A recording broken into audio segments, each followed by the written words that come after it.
그 사람들이 교회 가서 오늘 목사님이 무슨 말씀하셨느냐 할 때 대부분이 열심히 믿으라 그랬어요. 기도 많이 하라 그랬어요. 성경 많이 읽으라 그랬어요. 헌금하라 그랬어요. 열심히 교회 다니라고 했어요.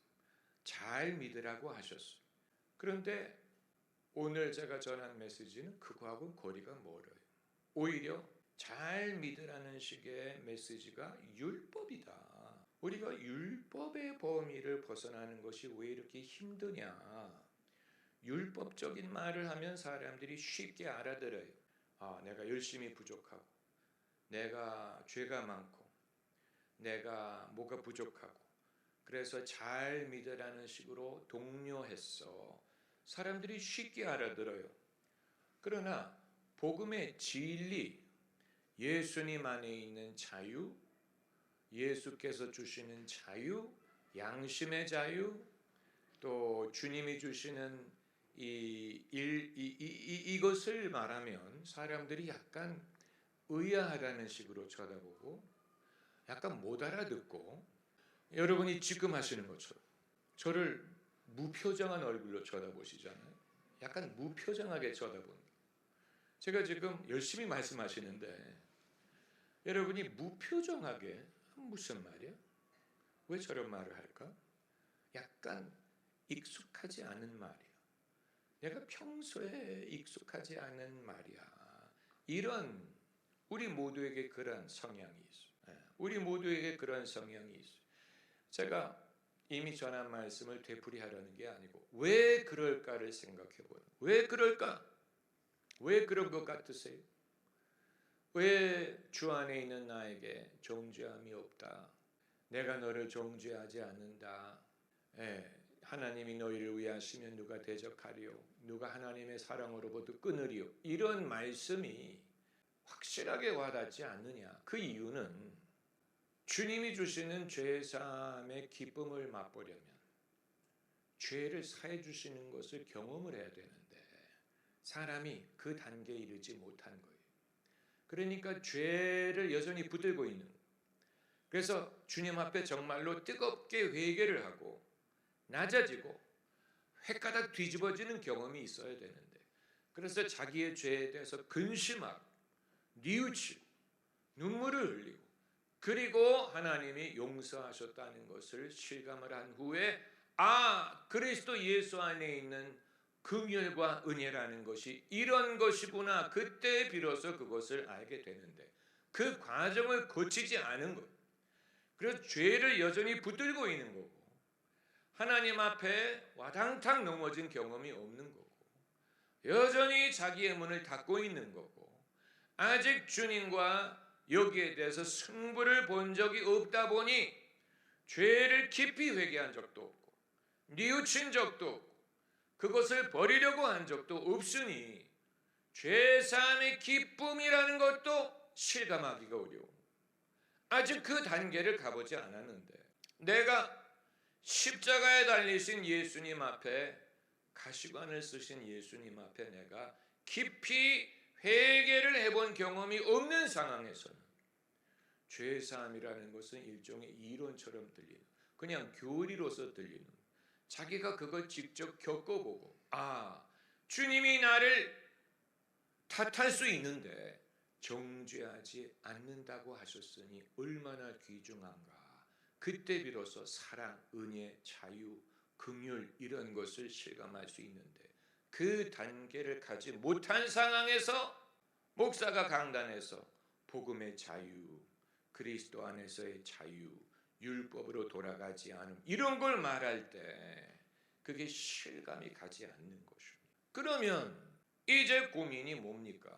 은혜를 깨닫게 하기 위해 율법을 강조해야 되느냐 하는 문제에 부딪히는, 마치 다윗이 회개를 먼저 하고 죄를 지적하고 그리고 다윗이 회개하고 뉘우치고 눈물을 흘리고 그리고 하나님의 사랑, 은혜를 알게 되었으니 먼저 율법을 적용해서 죄를 지적하고 꾸짖고 회개에 이르게 한 후에 그리고 예수 안에 있는 은혜와 자유를 말할 수 있다면 은혜를 말하기 위해 율법을 거쳐야 되는 게 아니냐.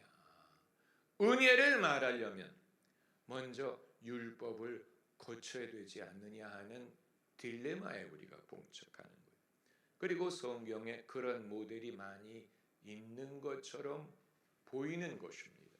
예수님이 오시기 전에 세례 요한이 먼저 올 수밖에 없었던 것처럼 세례 요한은 은혜를 가르치지 않았죠. 하나님의 심판을 경고하고 무서운 말을 많이 했죠. 도끼가 나무 뿌리에 놓였으니 회개하지 않는 자마다 찍힌다. 무서운 말을 했죠.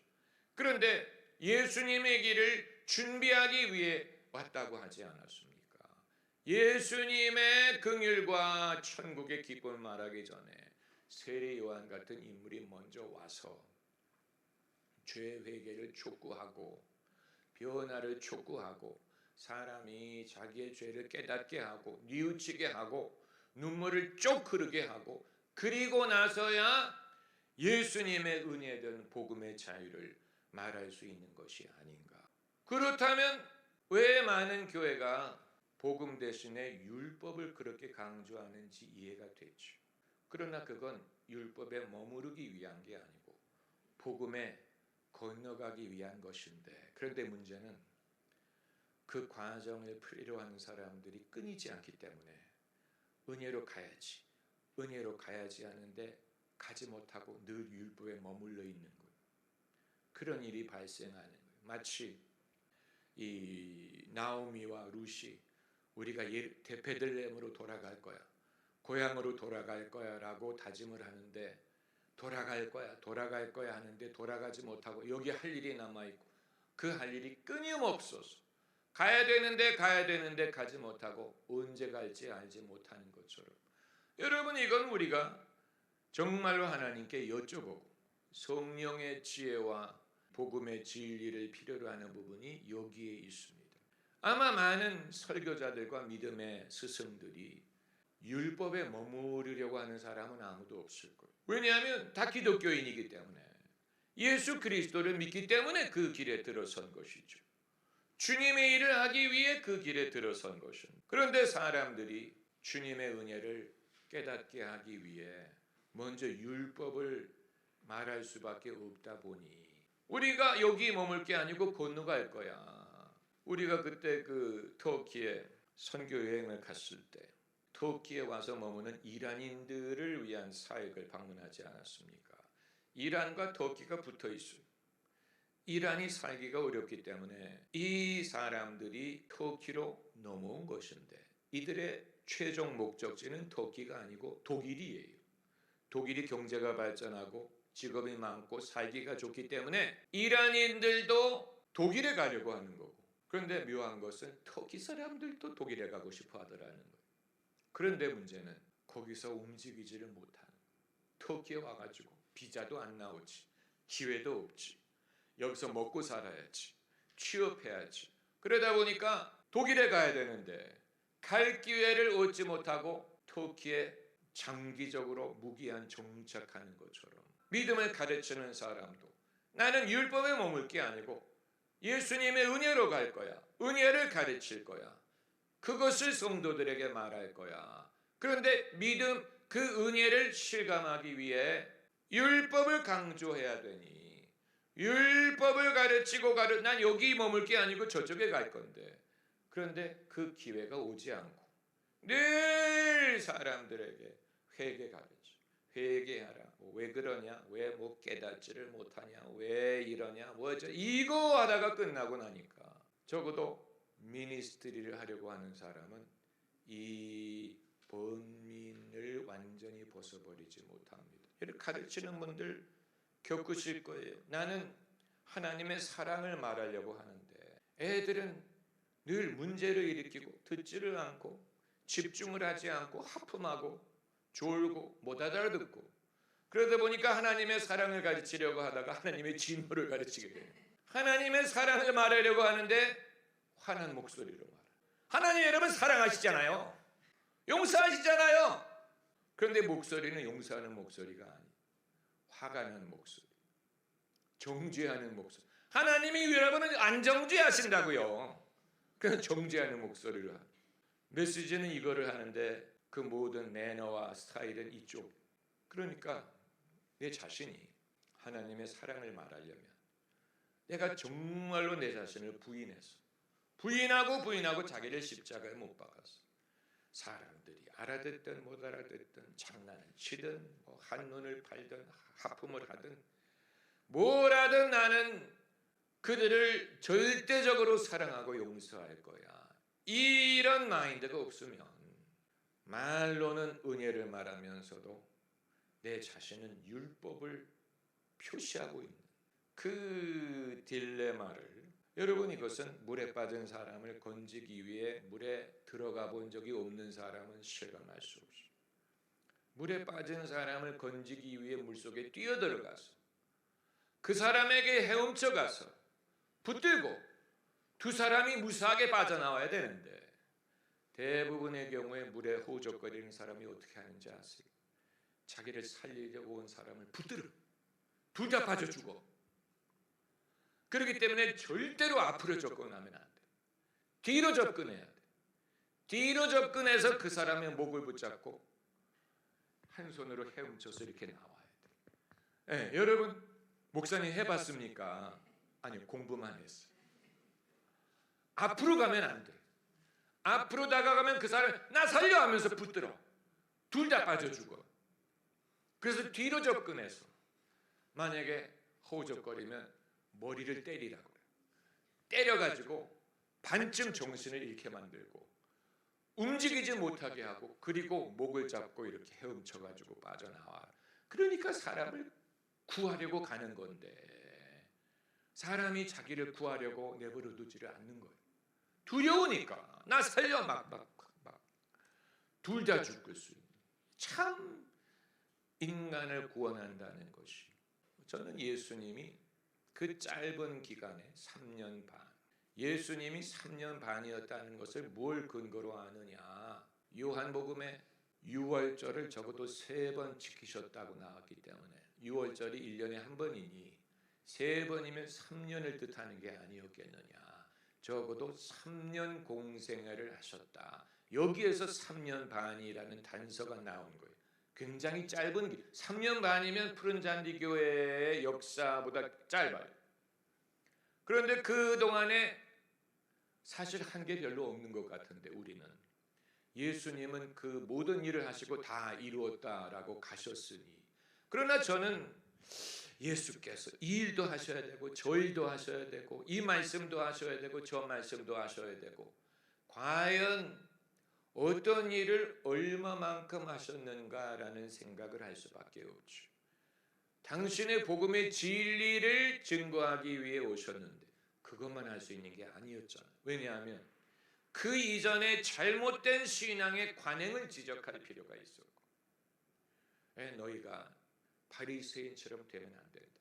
바리새인처럼 기도하지 말아라. 잘못된 관행을 지적하는 것도 한참 걸렸고, 그리고 불신을 지적하고 믿게 하는 것도 쉬운 게 아니었어요. 얼마나 의심하는 사람들이 많았어요. 내가 믿으면 하나님의 영광을 보리라 하지 않았느냐. 내가 일할 줄을 믿느냐. 제자들도 믿지 않는 그것뿐입니까? 이 믿음의 내면화, 인격적인 면에 있어서 가르칠 게 얼마나 많았어요. 그게 산상수훈의 내용이 대부분 그런 거예요. 천국의 윤리. 누가 한쪽 뺨을 때리면 다른 뺨을 돌려대라. 오리를 가라 하면 십리를 가라. 원수를 사랑해라. 원수를 위해 기도하라. 이게 전부 다 천국의 예수님이 아니면 누가 그걸 가르치겠습니까? 그러니까 예수께서 잘못된 믿음의 관행도 지적하셔야죠. 믿음을 가질 것도 가르치셔야죠. 천국의 윤리도 가르치셔야죠. 그리고 복음, 당신이 세상 죄를 지고 오셔서 너희 의가 바리새인의 의보다 낫지 아니하면 천국에 들어갈 수 없다. 그런 바리새인의 의보다 더 뛰어난 그 의를 우리가 어떻게 얻을 까? 그건 예수님의 선물로 말미암는 거죠. 내가 너를 정죄하지 않는다. 나를 믿는 자는 죽어도 산다. 이제 우리가 소위 복음의 진리, 복음의 자유, 바울이 강조한 행함이 아닌 믿음으로 의롭게 되는 복음의 원리를 예수님이 그것만 할 수 있었던 게 아니에요. 이 여러 가지를 하시고 그리고 떠나가셨는데, 예수님이 떠나가실 수 있었던 이유는 성령을 기대하셨기 때문에, 성령이 오시면 그가 나에 대하여 증거할 것이다.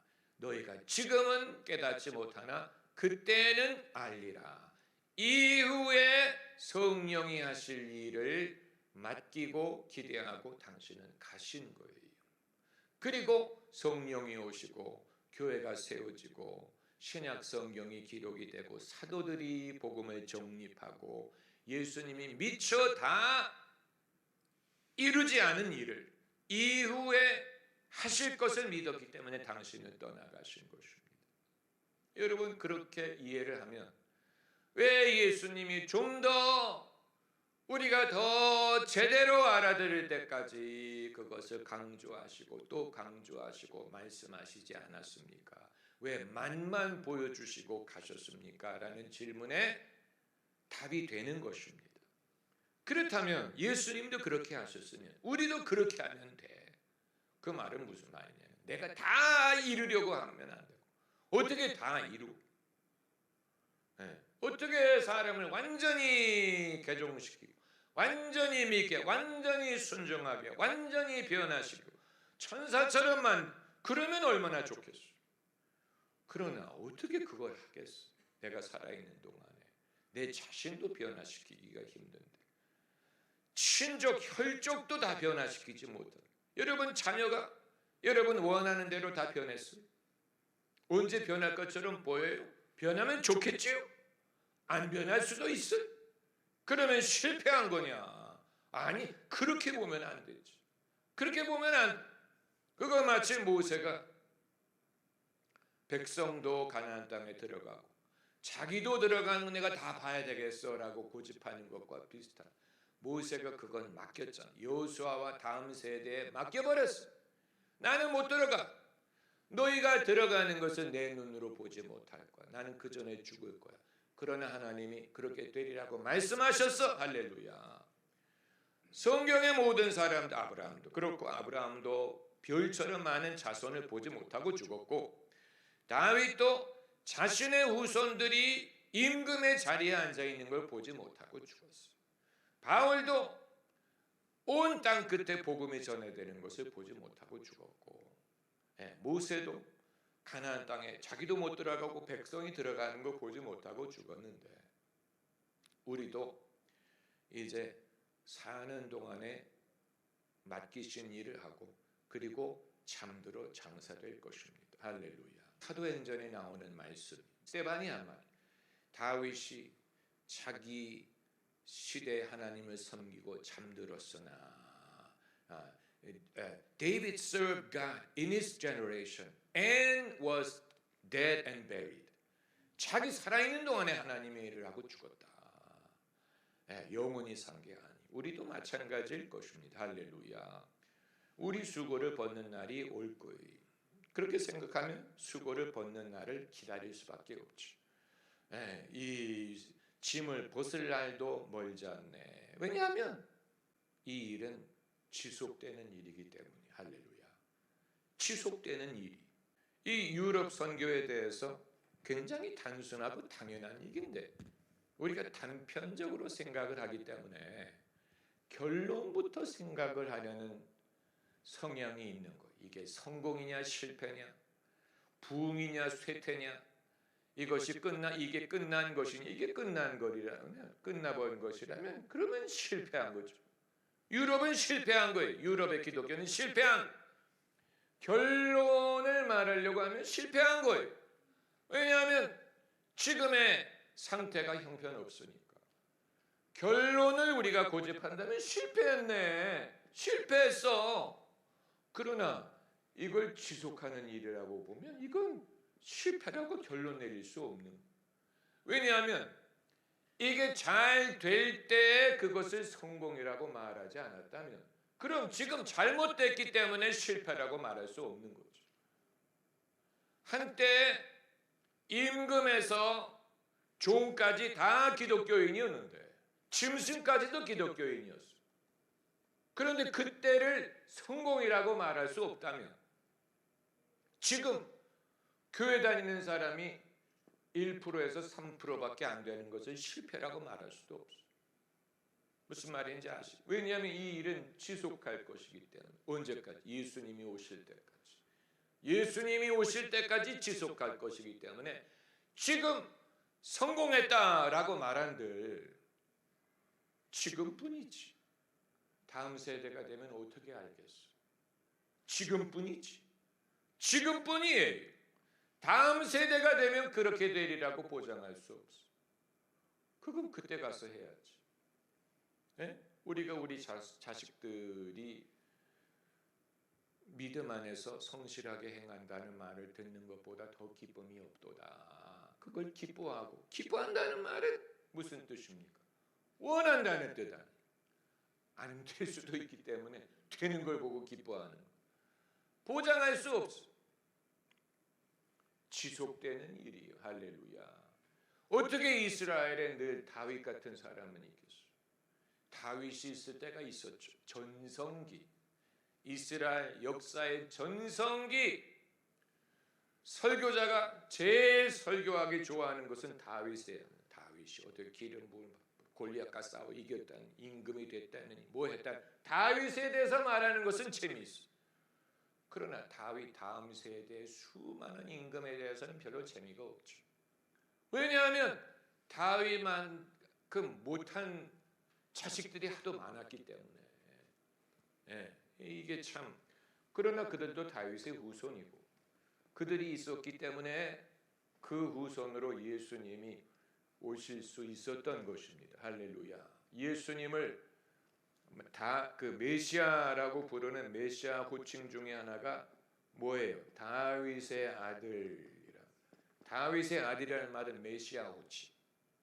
기름 부음 받은, 약속의 기름, 약속을 받은 다윗의 아들이라고 불렀다. 그 아까 말씀드린 은혜를 전하기 위해 율법부터 강조해야 되느냐, 이건 우리가 아마 주님이 오실 때까지 교회가 토론할 부분일 거예요. 먼저 매부터 때려야 되지 않습니까? 매를 들어야 잘못했다고 하지 않습니까? 애들도 그러던데 매를 들어야 안 그럴게. 그러니까 적어도 한 명은 매를 들려고 하니까 잘못했다고 하는데 은혜를 전하기 위해서 율법부터 먼저 가르칠 필요가 있지 않느냐 하는 이제 그 논리가 거기서 비롯되는. 내가 율법으로 끝내려고 하는 게 아닌데 무서운 하나님을 가르치는 게 목적이 아니야. 나는 사랑의 하나님, 용서하시는 하나님, 예수 그리스도의 은혜에 정죄하지 않는 그걸 전하기 위해, 그게 목적이야. 그러나 그걸 하려면 사람들이 너무 반질반질하면, 자기 죄를 인정하지도 않고 회개하지도 않으면, 정죄하지 않는 하나님을 가르치는 건 시기상조.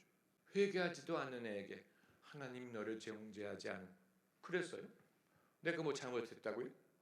그거 나한테 귀중하지 않아요. 그래서 어쩌라는, 이건 주님의 은혜를 욕되게 하는 거죠. 나는 어떻게 그걸 알게 됐느냐? 나는 어떻게 그걸 알게 됐느냐? 아마 열이면 열, 내가 하나님 앞에 잘못 행했다는 것을 깨닫고 깊이 회개하고 정말 깊이 뉘우치고, 하나님이 나를 때려도 나는 할 말이 없다. 나는 하나님 앞에 변명할 게 없다. 이걸 겪어보고 탕자가 탕자의 경험이 있었으니까 아버지가 맞아주는 게 고맙지. 그게 아니면 아빠 왜 나한테 입 맞추는 거예요? 왜 나를 맞아주는 거예요? 왜 잔치를 내가 고마워하는 거예요? 그렇게 될 수밖에 없는 이 복음의 진리. 그래서 성경을 고린도전서 2장 1절부터 5절 말씀에, 형제들아 내가 너희에게 나아가 하나님의 증거를 전할 때 말과 지혜의 아름다운 것으로 아니하였나니.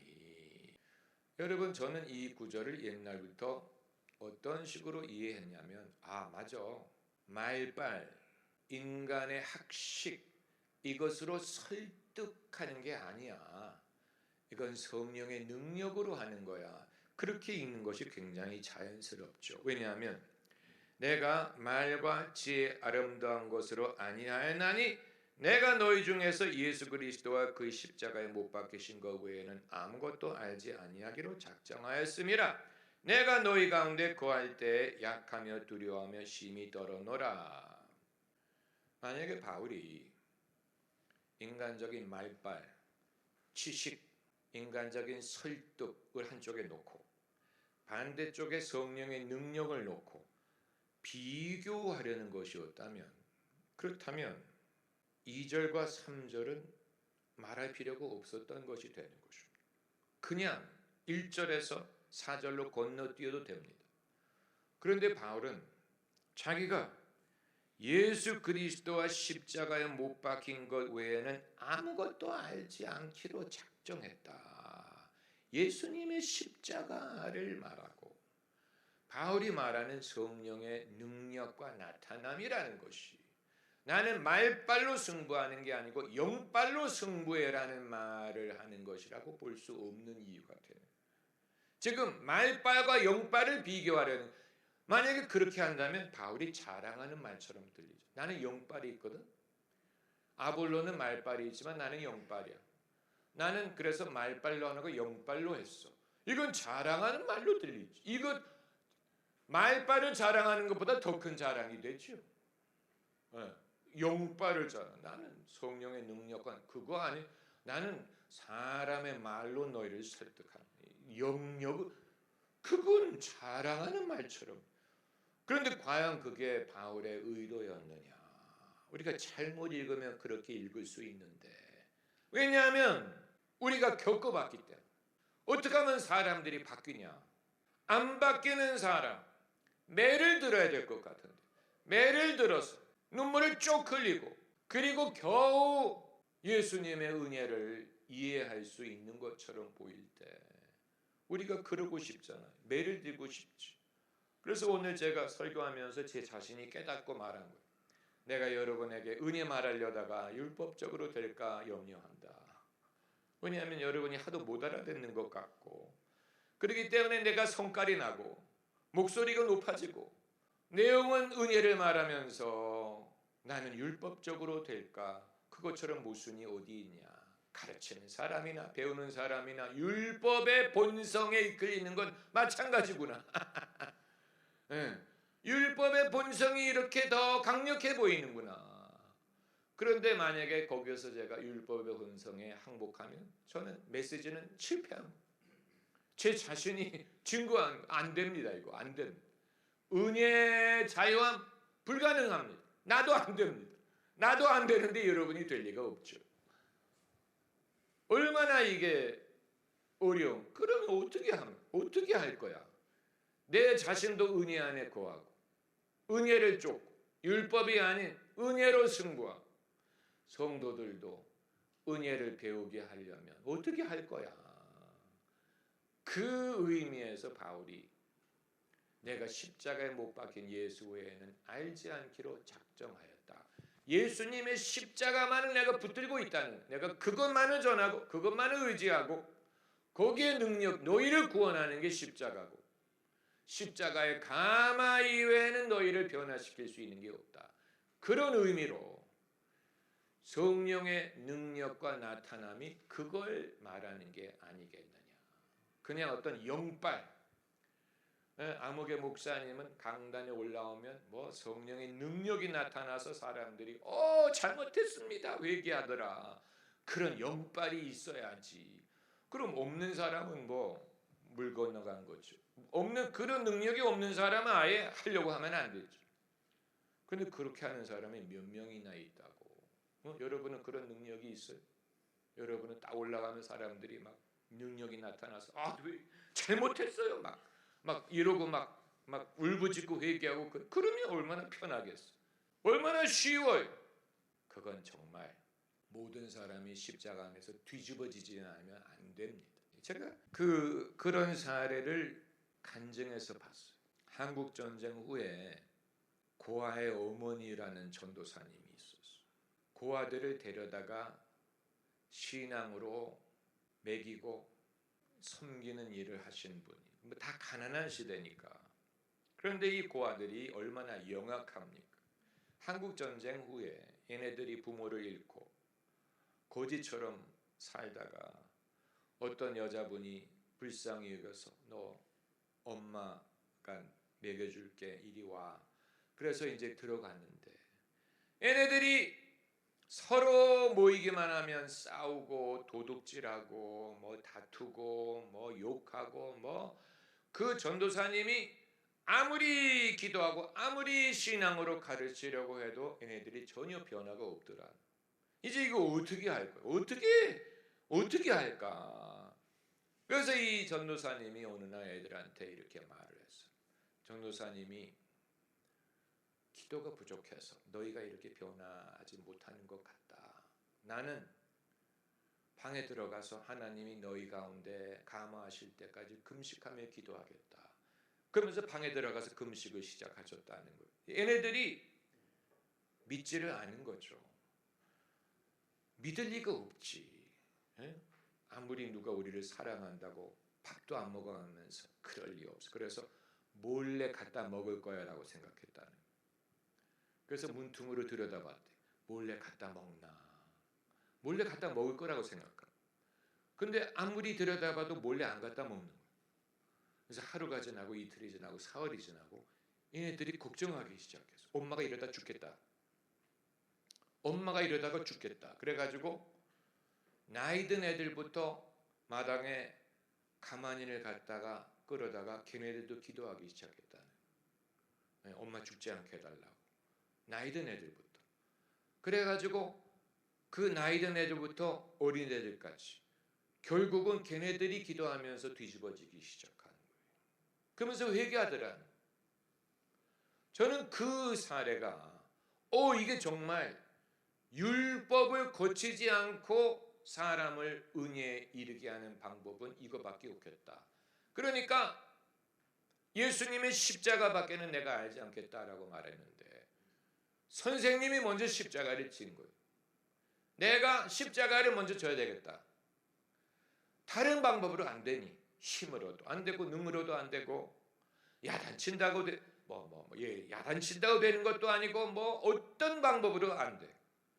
내가 십자가를 져야 되겠다. 내가 죽는 한이 있더라도 내가 먼저 십자가를 본을 보여야 되겠다. 여러분 얼마나 어려운 거예요. 이건 무슨 영빨이 아니죠. 이런 거를 만약에 영빨로 한 거야라고 말할 수 없어요. 말빨은 당연히 아니고 어떻게 설득한 거예요. 이거야말로 예수님의 십자가를 본받은 것입니다. 할렐루야. 그렇게 되리라고 생각하고 그렇게 한 것 같지 않아요. 머릿속에 그림을 그린 게 아니에요. 내가 이렇게 하면 애들이 철이 든 애들부터 염려할 거야. 애들이 한 사흘 되면 기도하기 시작하겠지. 이거 머릿속에 그린 게 아니에요. 어떻게 될지 본인이 몰랐어. 그냥 나는 여기서 그냥 기도할 겁니다. 주님의 마음으로 이들을 위해 기도하겠습니다. 이거밖에 없었던 거죠. 그런데 그게 다른 어떤 것보다 강력했다는 사실. 할렐루야. 여러분 사람의 영혼을 구원하는 것은 이런 거예요.